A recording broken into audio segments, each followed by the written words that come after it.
Hello everyone, कैसे हो आप सब लोग। आशा करता हूँ आप सभी लोग बिल्कुल अच्छे होंगे। तो चलिए आज आप लोगों को पार्टनरशिप का नेक्स्ट पार्ट में बताने वाला हूँ। तो यहाँ पे अभी हम लोग समझेंगे इम्पॉर्टेंस ऑफ पार्टनरशिप डीड के बारे में।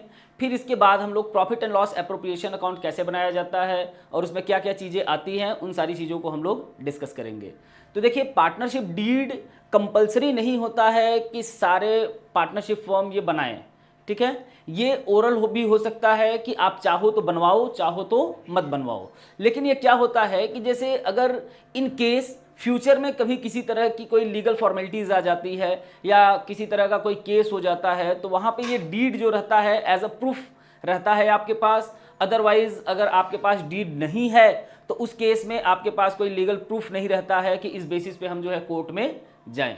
तो चलिए आइए समझते हैं कि अगर पार्टनरशिप डीड बनता है तो उसमें क्या क्या पॉइंट्स जो है कंसीडर किए जाते हैं। तो जिसमें सबसे पहला पॉइंट है आपका name and address of the firm. Firm का क्या नाम होगा और क्या उसका रजिस्टर्ड एड्रेस रहेगा, पहला पॉइंट ये रहता है। दूसरा पॉइंट रहता है name and address of the partners. Means partners का नेम क्या क्या है, जो जो पार्टनर है, और उन लोगों का एड्रेस क्या क्या है। ठीक, इसके बाद ये लोग कैपिटल कितना कंट्रीब्यूट कर रहे हैं ये, और उस कैपिटल पे इंटरेस्ट क्या लगने वाला है, ये पॉइंट भी पार्टनरशिप डीड में मेंशन किया जाता है। मींस कि अगर आपने कैपिटल लगाया, ए ने 5 लाख रुपए लगाया, बी ने 3 लाख रुपए लगाया, तो उस केस में इस कैपिटल पे कितना परसेंट इंटरेस्ट चार्ज होगा वो डीड में मेंशन कर दिया जाता है। ठीक है, अगर मान लीजिए इंटरेस्ट ऑन कैपिटल पॉइंट तो जो है मेंशन किया गया है लेकिन रेट मेंशन नहीं हो पाया पार्टनरशिप डीड में, तो उस कंडीशन में 6% पर एनम हम लोग जो है इंटरेस्ट चार्ज करते हैं, इंटरेस्ट ऑन कैपिटल। ठीक, फिर इसके बाद आते हैं next point, drawing. Drawing means कि ए और बी अपने पर्सनल यूज के लिए बिजनेस से कितना पैसा निकाल रहे हैं। ठीक, और उस पर इंटरेस्ट का रेट क्या रहेगा ये भी पार्टनरशिप डीड में मेंशन किया जाता है। अगर मान लीजिए डीड में इंटरेस्ट ऑन ड्राइंग का रेट फिक्स है कि 8%, 10%, 12% लगेगा, तो उतना परसेंट ही चार्ज होगा इंटरेस्ट ऑन ड्राइंग। अदरवाइज मान लीजिए interest on drawing point mention है बट रेट मेंशन अगर नहीं है, तो उस केस में 6% पर एनम जो है हम लोग क्या करते हैं बच्चों, इंटरेस्ट जो है चार्ज करते हैं इंटरेस्ट ऑन ड्राइंग। ठीक, इसके बाद अगर मान लीजिए कोई पार्टनर, वर्किंग पार्टनर है, वो काम करता है हमारे फर्म में, तो हम लोग क्या कर सकते हैं, उसको सैलरी भी अलाउ कर सकते हैं। लेकिन सैलरी के लिए पॉइंट ये है कि अगर ये सैलरी आपका पार्टनरशिप डीड में मेंशन है तभी पार्टनर को सैलरी दिया जाएगा। ठीक है, चाहे वो मंथली बेसिस हो चाहे एनुअली बेसिस हो। अगर पार्टनरशिप डीड में पार्टनर के लिए किसी तरह की कोई सैलरी का प्रोविजन नहीं है तो उस कंडीशन में किसी भी पार्टनर को कोई भी सैलरी नहीं दी जाएगी। इसी तरीके से कमीशन भी है। कमीशन अगर किसी पर्टिकुलर पार्टनर के लिए मेंशन है कि इस पार्टनर को इतना कमीशन देना है, तब आप उसको जो है अप्लाई कर सकते हो, उसको दोगे। अदरवाइज अगर डीड में मेंशन नहीं है कमीशन के लिए तो आप कमीशन उसको नहीं दोगे। सबसे बड़ी चीज है profit sharing ratio. Profit sharing ratio भी पार्टनरशिप डीड में पहले से ही मेंशन रहता है कि जिसपे इन केस आपको किसी तरह की फ्यूचर में जो है गड़बड़ी ना हो, किसी तरह का झगड़ा ना हो, तो पहले ही प्रॉफिट शेयरिंग रेशियो को क्या कर लिया जाता है, क्लियर कर लिया जाता है कि जो भी प्रॉफिट होगा फर्म का, वो जितने भी पार्टनर हैं वो किस किस रेशियो में डिस्ट्रीब्यूट करेंगे। ठीक है, अगर मान लीजिए पार्टनरशिप डीड नहीं है तो उस केस में इक्वली डिस्ट्रीब्यूशन होता है जनरली। इसके अलावा और भी बहुत सारे पॉइंट्स हैं, जनरली आपके क्वेश्चंस में इतने ही पॉइंट्स वगैरह आते हैं। और अगर मान लीजिए कोई फर्म जो है पार्टनरशिप डीड नहीं बनाता है, मींस वो डीड नहीं बनाते हैं कि हम लोग ओरली ही पार्टनरशिप अपना चलाएंगे, तो उस केस में न ही इंटरेस्ट ऑन कैपिटल चार्ज होगा, न ही इंटरेस्ट ऑन ड्राइंग होगा, न ही पार्टनर सैलरी होगी और न ही पार्टनर कमीशन होगा। ठीक है, प्रॉफिट शेयरिंग रेशियो इक्वल होगा।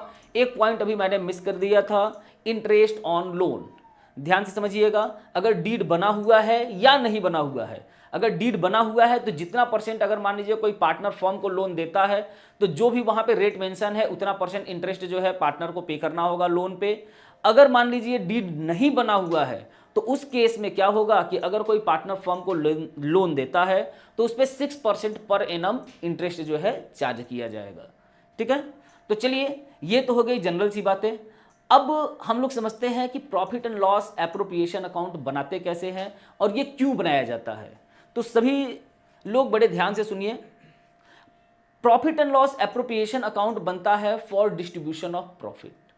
प्रॉफिट के डिस्ट्रीब्यूशन के लिए हम लोग क्या करते हैं बच्चों, profit and loss appropriation account बनाते हैं।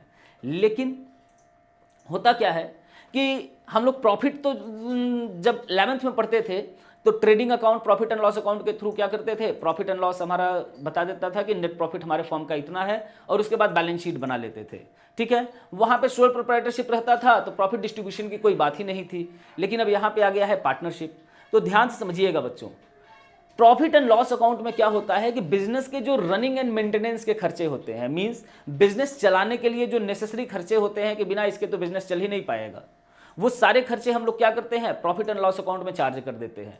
लेकिन कुछ ऐसे एक्सपेंस होते हैं जिसका डायरेक्ट बेनिफिट पार्टनर को मिलता है। फॉर एग्जाम्पल मैं बताऊं, ऐसा कौन सा एक्सपेंस है जिसका बेनिफिट पार्टनर को मिलेगा? जैसे इंटरेस्ट ऑन कैपिटल है, पॉइंट को हम लोग लेते हैं इंटरेस्ट ऑन कैपिटल। तो कैपिटल तो पार्टनर ने ही लगाया हुआ है, और अगर उस कैपिटल पे इंटरेस्ट चार्ज किया जाएगा तो पार्टनर के पॉइंट ऑफ व्यू से तो बेनिफिट है कि हाँ चलो भाई कैपिटल भी लगाए हुए हैं, हमको बेनिफिट भी हो रहा है। लेकिन फर्म के पॉइंट ऑफ व्यू से देखा जाए तो वो उसके लिए क्या है, एक्सपेंस है।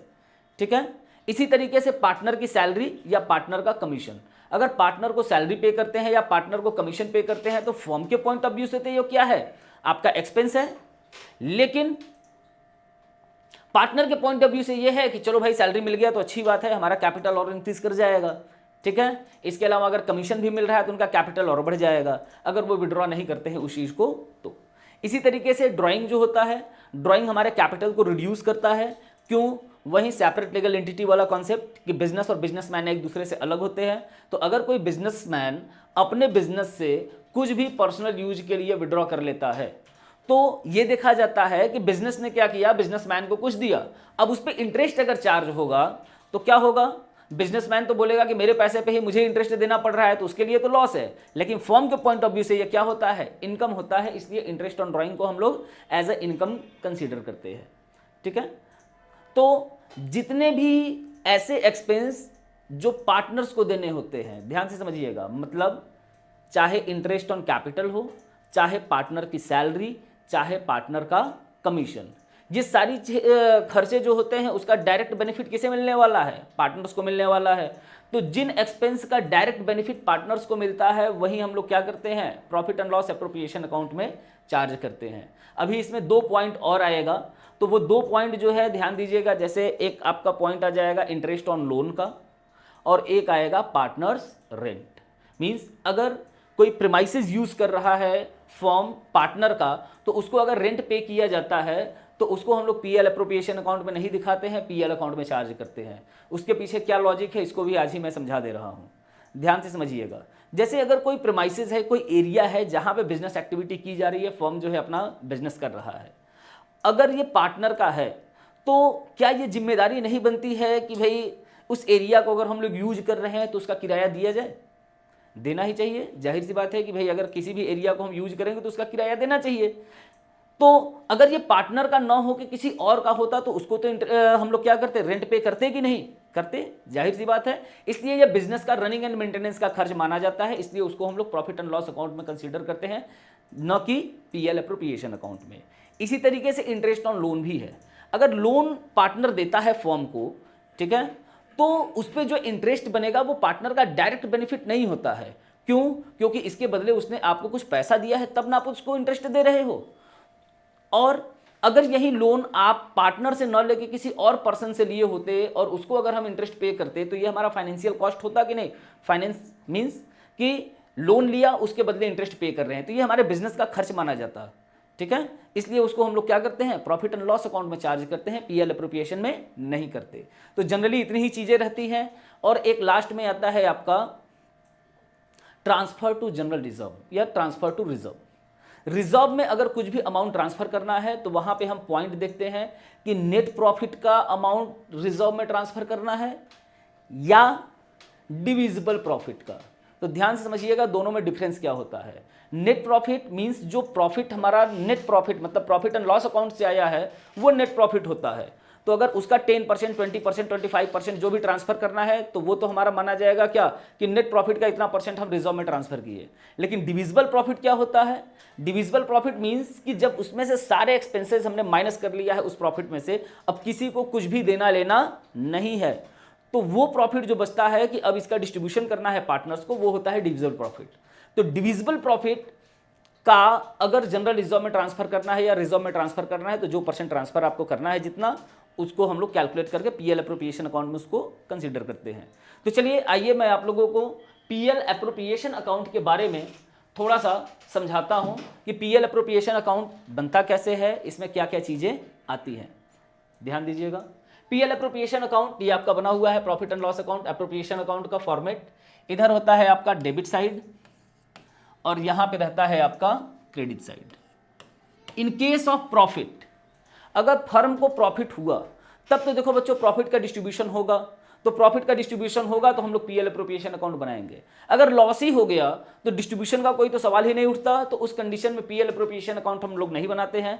एक आध केस है जिसमें कि आपका पीएल एप्रोप्रिएशन अकाउंट बनता है, तो उसको अभी मैं जब क्वेश्चन बताऊंगा तो वहां पे आप लोगों को समझाऊंगा डिटेल में।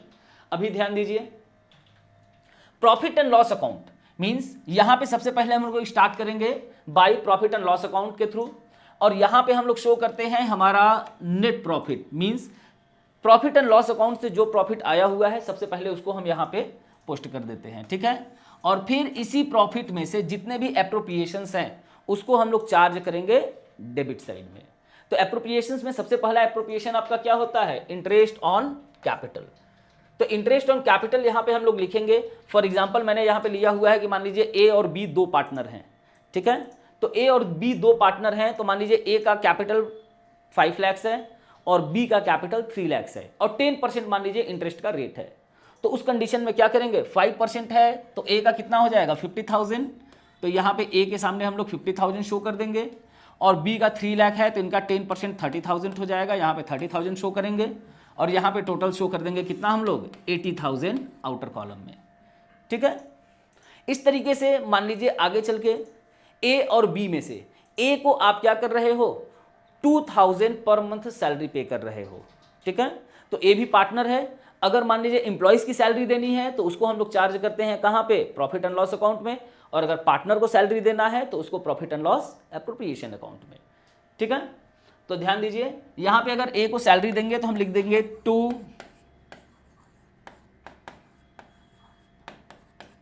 पार्टनर्स सैलरी, और इसमें है कौन, मैंने पार्टनर्स लिखा है। अगर ए है तो आप यहां पे ए सैलरी लिख देंगे, बी को सैलरी मिल रहा है तो बी सैलरी लिख देंगे। इस तरीके से आप दिखा देंगे 24,000। फॉर एग्जांपल मैंने बोला था कि 2,000 पर मंथ है तो 2,000 इंटू 12, पूरे 12 महीने का इतना इनका सैलरी हो गया, ठीक।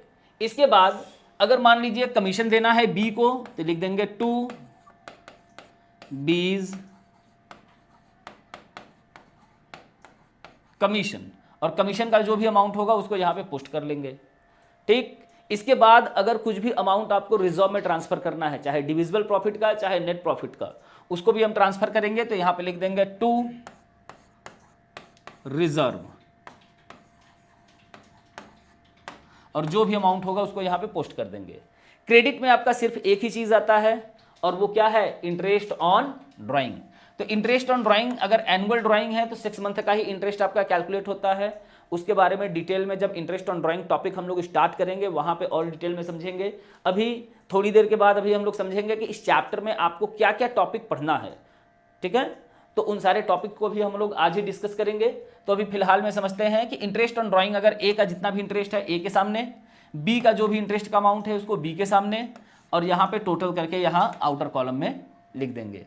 फिर इसके बाद क्या होता है, हम लोग क्रेडिट साइड का टोटल करते हैं और फिर डेबिट में जितना हमारा एक्सपेंस है उसका टोटल करते हैं। समझिएगा ध्यान से। फॉर एग्जांपल लेते हैं कि क्रेडिट साइड में मान लीजिए आपका आ गया 3,20,000 फॉर एग्जांपल, ठीक है। 3,20,000 आपका क्रेडिट साइड में आ गया, और टोटल एक्सपेंस जो है 2,20,000 हो गया, 2,20,000 आपका डेबिट साइड में आ गया, ठीक है। तो इनकम में से एक्सपेंसेस को माइनस किया जाता है, आप लोग बचपन से यही पढ़ते हुए आ रहे हो, ठीक है, अकाउंट्स में।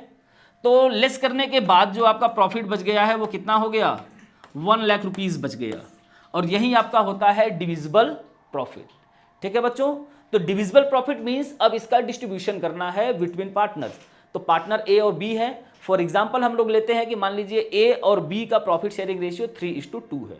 तो 3:2 का मतलब ये है कि 3/5 for A and 2/5 for B.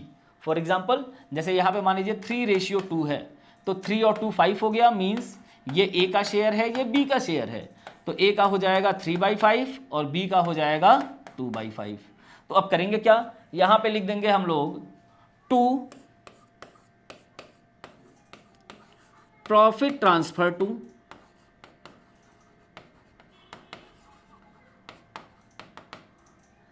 ए का जो शेयर है लिख देंगे एज कैपिटल अकाउंट,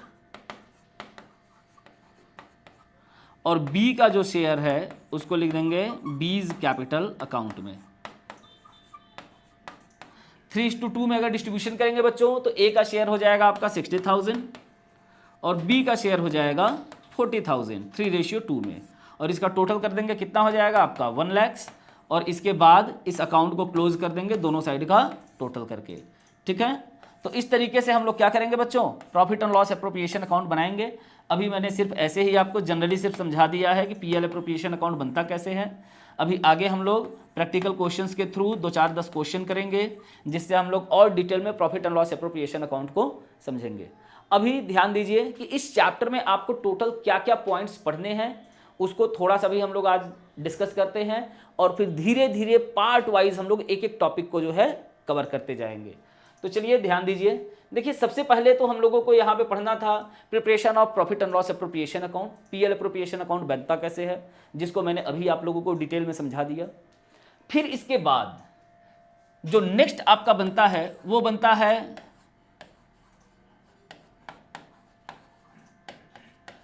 पार्टनर्स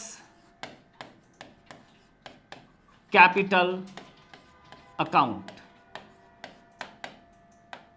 ध्यान से समझना बच्चों, partners capital account. Partners capital account बच्चों 2 टाइप का होता है। 2 टाइप क्या क्या होता है, एक होता है आपका फिक्स्ड कैपिटल, और एक होता है आपका B point fluctuating. Fix capital और फ्लक्चुएटिंग कैपिटल अकाउंट। चलो बच्चों इसको थोड़ा सा अभी हम लोग समझते हैं। सबसे पहले हम लोग फ्लक्चुएटिंग को समझते हैं, क्योंकि फ्लक्चुएटिंग आप लोग पहले से जानते हो। जब हम लोग क्लास 11th में पढ़ते थे तो वहां पे जब हम लोग बैलेंस शीट बनाते थे बच्चों, तो जितना भी हमारा कैपिटल होता था उसमें जो भी नेट प्रॉफिट होता था उसको ऐड कर देते थे, और अगर कुछ भी विड्रॉ करते थे तो उसको माइनस कर देते थे। इसी के साथ अगर इंटरेस्ट ऑन कैपिटल होता था तो उसको ऐड कर देते थे, और इंटरेस्ट ऑन ड्राइंग होता था तो उसको माइनस कर देते थे। ठीक है, तो इस बेसिस पे अगर हम लोग देखें तो जो at the beginning of the year हमारा कैपिटल था, इतने एडलेस करने के बाद वो लास्ट में क्या होता था, चेंज हो जाता था। ठीक है बच्चों, तो जो कैपिटल ईयर की स्टार्टिंग में कुछ और था और एंड में कुछ और हो गया, तो कैपिटल हमारा फ्लक्चुएट हो गया कि नहीं, तो वो तो हमारा क्या होता है, फ्लक्चुएटिंग कैपिटल हो गया। लेकिन फिक्स क्या होता है बच्चों, इसको भी समझ लो।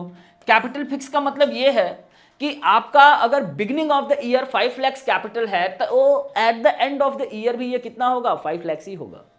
मींस जो बिगिनिंग में आपका 5 लाख है वहीं एट द एंड भी 5 लाख है।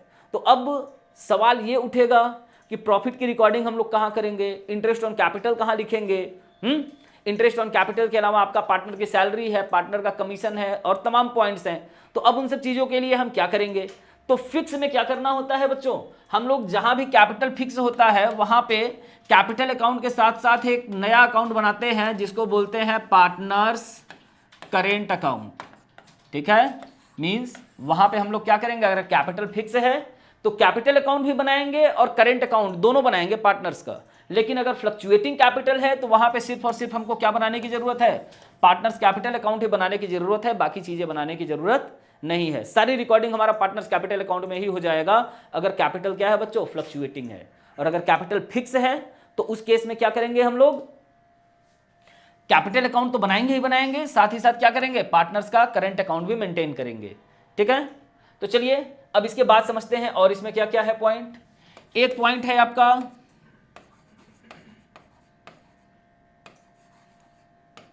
Managers commission. मैनेजर देखो बच्चों पार्टनर तो होता नहीं है, पार्टनर से रिलेटेड जो भी खर्चे हैं उसको हम लोगों को कहां चार्ज करना है, profit and loss appropriation account में। लेकिन मैनेजर जो होता है वो पार्टनर नहीं होता है, वो हमारा एम्प्लॉय होता है।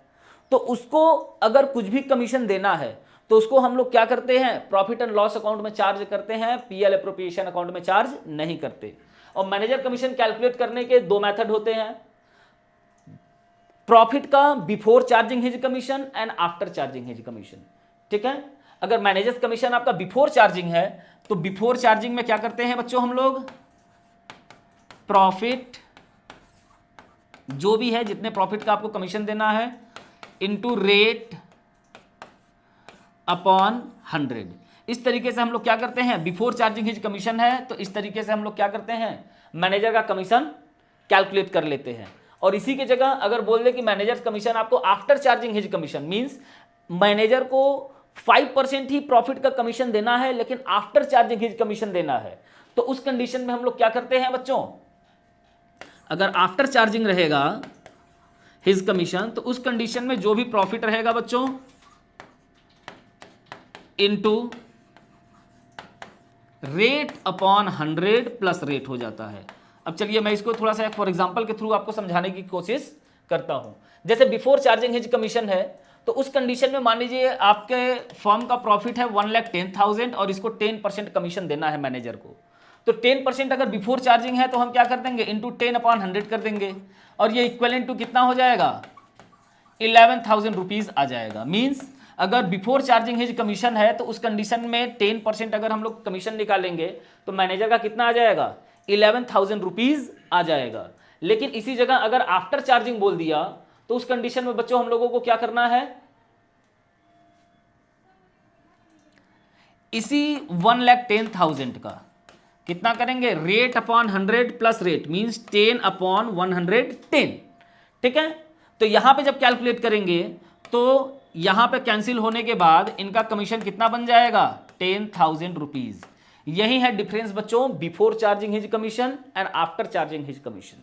ठीक है, अगर बिफोर चार्जिंग हिज कमीशन है तो आप डायरेक्ट रेट अपॉन 100 करके कैलकुलेट कर लोगे उनका कमीशन, और आफ्टर चार्जिंग है तो आफ्टर चार्जिंग में आपको रेट के अपॉन क्या कर देना है, 100 प्लस रेट कर देना है। जैसे आफ्टर चार्जिंग है तो 1,10,000 था और इसमें से अगर 10,000 इनका हम कमीशन दे देंगे तो हमारा नेट प्रॉफिट कितना बचेगा, 1 लाख, और ये 1 लाख 10,000 है तो ये 10% की इक्विवेलेंट है इसका, ये होता है आफ्टर चार्जिंग। और बिफोर चार्जिंग में ये है कि बिना कमीशन दिए ही जो प्रॉफिट है उस पर हमको क्या चाहिए, परसेंटेज का कमीशन जो भी है उतना चाहिए। देखो बच्चों, इसके बाद एक टॉपिक है आपका नेक्स्ट जो कि है interest on partners loan.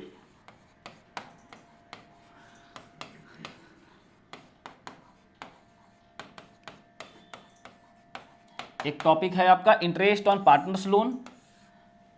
Partner अगर मान लीजिए फर्म को लोन देता है तो क्या अकाउंटिंग ट्रीटमेंट होगा, और अगर कोई पार्टनर फर्म से लोन लेता है तो उसका क्या अकाउंटिंग ट्रीटमेंट होगा, उसको जब यहाँ पे हम लोग न्यूमेरिकल सॉल्व करेंगे तो इन चीज़ों को पढ़ेंगे। इसके बाद जो नेक्स्ट टॉपिक आएगा वो हम लोग पढ़ेंगे इंटरेस्ट ऑन ड्राइंग्स।